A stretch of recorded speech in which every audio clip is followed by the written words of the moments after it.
Tandukanye mu gisata cy'imyidagaduro niyo tugenda twibandaho.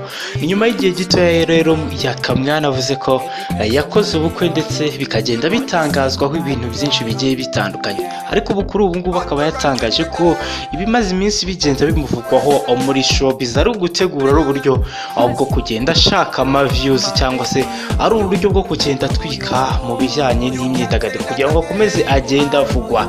Ni byinshi rero yatangaje mu kiganiro yatanze kuri uyu munsi ku itariki 25 kuri Bugari TV. Akaba ari ikiganiro yavuze ko ibimaze iminsi byose bigenda bimuvugwaho ari amakuru yagiye ahimba cyangwa ari inkuru bagiye bakora kugira ngo bashake views ndetse bakomeze kugenda bigaragaza mu myidagaduro mu Rwanda. Rero ni byinshi bamwe mu bakunzi n'abafana ba Yaka bagiye bavuga kuri ibi bintu, tukaba tugiye kuganira n'umwe mu musore turi kumwe hano akatubwira byinshi azi kuri Yaka, dore ko amukurikira cyane bya hafi.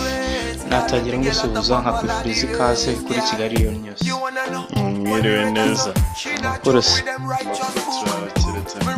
umusore Yakamwana se wabumuzi? Yakamwana gusa mbere yuko mvuga Yakamwana Noheli nziza. Noheli kuri twese. N'umwaka mushya muhira 2020. Turawishimiye cyane. Yakamwana ndamuzi, yakoze ibintu byinshi cyane cyane mu bintu bijyanye no kuvuga n'abantu ari opene bya ikintu wumva umwibukiraho cyangwa ikintu yakoze ukumva ko kigushimishije kuruta ibindi ni iki? ni amagambo ye yagiye acicikana TikTok. Ayo magambo ni menshi cyane yagiye avuga. Hayo waba wumva wibuka cyangwa wumva yagushimishije kuruta ayandi nayi? Mu bintu byinshi yagiye urebye n'abantu bafataga ibintu yavuze barangiza bakongera bakabisubiramo bagasa n'aka video bakeditinga bagakoresha ijwi rye. Ni byinshi ntabwo nakibuka ngo ni iki n'iki, gusa nitonze neza na uburantunguye naza kuza kukurebera nk'utuntu tumwe numva twagiye tunshamo nkakubwira kabisa. Nta kibazo wazatubwira. Ikindi ngira ngo tuganireho ni mu minsi mishishize havuzwe inkuru y'uko yakoze ubukwe ndetse ni inkuru yagiye ikurikirwa n'abantu benshi bagiye batandukanye, bamwe bakabizemera abandi bakagenda babihakana, ariko kuri ubu ngubu we yitangaje ko ari ibintu baba baragiye bategura cyangwa ari uburyo bwo kugira ngo bagire uruhare cyangwa bakomeze gutwika mu bijyanye n'imyidagaduro. Buriya bukwe wari wabonye gute? Wari wabizemeye? Tubwire byinshi ukurikije uko wabubonye. Wari wabonye ko ari ubukwe cyangwa nawe wari wabonye ko ari ibintu bateguye?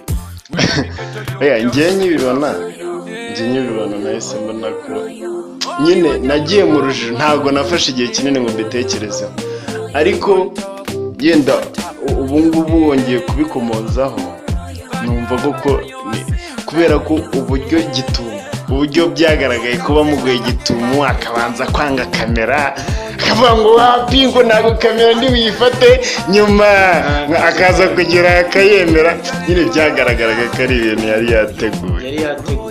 Nibyo kuko bigaragara ko ari ibintu yari yateguye. None se wowe ukurikije uko wabibonye urabona mu myidagaduro ni ibintu byiza cyangwa ni ugutanga fake news? Wabibonye gute? Mbese ni imyidagaduro yego, ariko hari amakuru atangwa ku muntu cyangwa inkuru ikorwa ikaba ishobora kugira image nziza muri society. Ukurikije uko wabibonye ni byiza ku buryo twabikomeza kuba sitari benshi bakagenda babikora, cyangwa ni ikibazo ku buryo ki bizagakwiye guhagarara nyine ntibikomeze kugenda bicicikana cyane?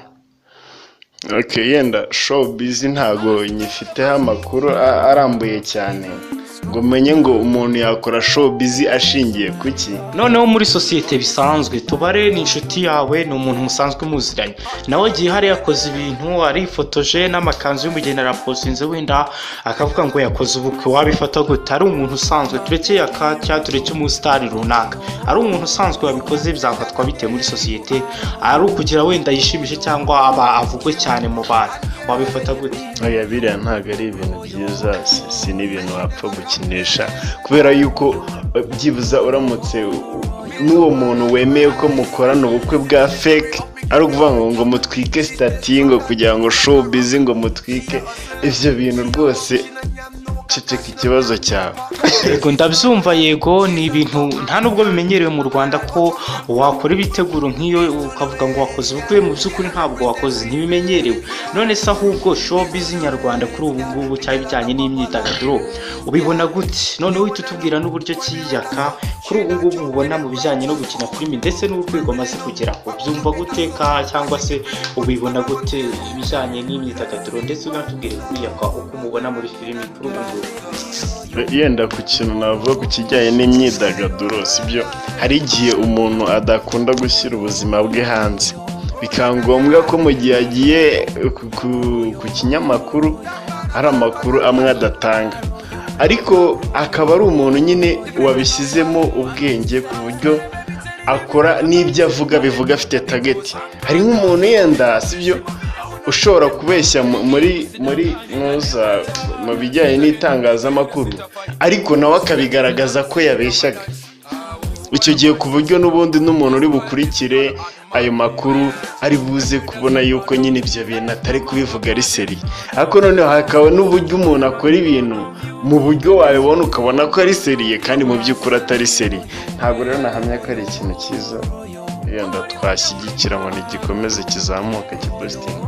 Noneho turi kugenda tugana no ku musozo, nari nkubaje ati Yaka ubona nyine biriya biba utekereza ko bimufasha iki gukora inkuru nka ziriya ndetse no gukomeza twika kuriya, bimufasha iki mu bijyanye n'imikinire ya filimi ndetse n'ubwamamare bwe? Urabona ari igiki cy'ingenzi bimufasha, cyangwa ku buryo nabo n'undi muntu ashobora kubikora, wenda niba hari isomo ryiza cyangwa niba ari na bibi nyine tubimenye ibyo Yaka yakoze, ubona ko ku ruhande rwawe wumva ko byamufashije iki?